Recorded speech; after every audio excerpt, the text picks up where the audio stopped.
கோவைக்கு அதிமுக ஆட்சி காலத்தில் கொண்டு வந்த திட்டங்களை திமுக அரசு நிறைவேற்றி வருவதாக முன்னாள் அமைச்சர் வேலுமணி தெரிவித்துள்ளார்.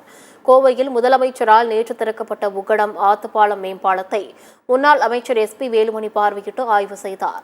பின்னர் செய்தியாளர்களை சந்தித்த அவர், கோவைக்கு அதிமுக அரசால் கொண்டு வந்த திட்டங்களை திமுக அரசு திறந்து வைக்கிறது என்று கூறினார்.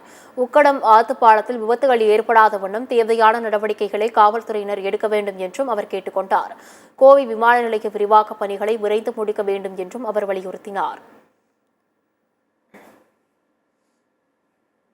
கோவை மாவட்ட மக்களின் 25 ஆண்டுகால கனவு திட்டம் ஆத்துப்பாலம் உக்கடம் போக்குவரத்து நெரிசலை குறைக்க மேம்பாலம் அமைக்க மாவட்ட ஆட்சியர் மாநாட்டிலே மாண்புமிகு அம்மா அவர்களால் அறிவிக்கப்பட்டு நிதி ஒதுக்கப்பட்டு அரசாணை வெளியிட்டு அந்த பால வேலையும் அதிகமாக முடிக்கப்பட்டு எடப்பாடி முதலமைச்சர் இருக்கும்போது முடித்தது.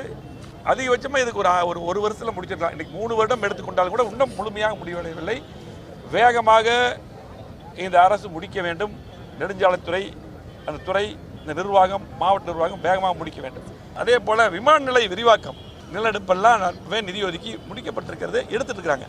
இன்றைக்கி எல்லாம் ஓரளவுக்கு முடிஞ்சிச்சு. அது உடனடியாக விமான நிலைய விரிவாக்கத்தை கொண்டு வர வேண்டும். இப்போ கூட பார்த்தீங்கன்னா நேற்றைய தினம் வெளிநாட்டுக்கு ஒரு விமானம் போகுது, இன்றைக்கு காலையிலேருந்து போகுது. அது கூட நம்ம இண்டிகோ மேனேஜருக்கு போய் நாங்களாம் வாழ் சொல்லிட்டு அதை நீண்ட நாள் எதிர்பார்ப்பு விரிவாக்கம் ஆச்சுதுன்னா இன்னும் பார்த்தீங்கன்னா இன்னும் துபாய் நேரடியாக இன்னும் நிறைய கண்ட்ரிக்கு போகும்.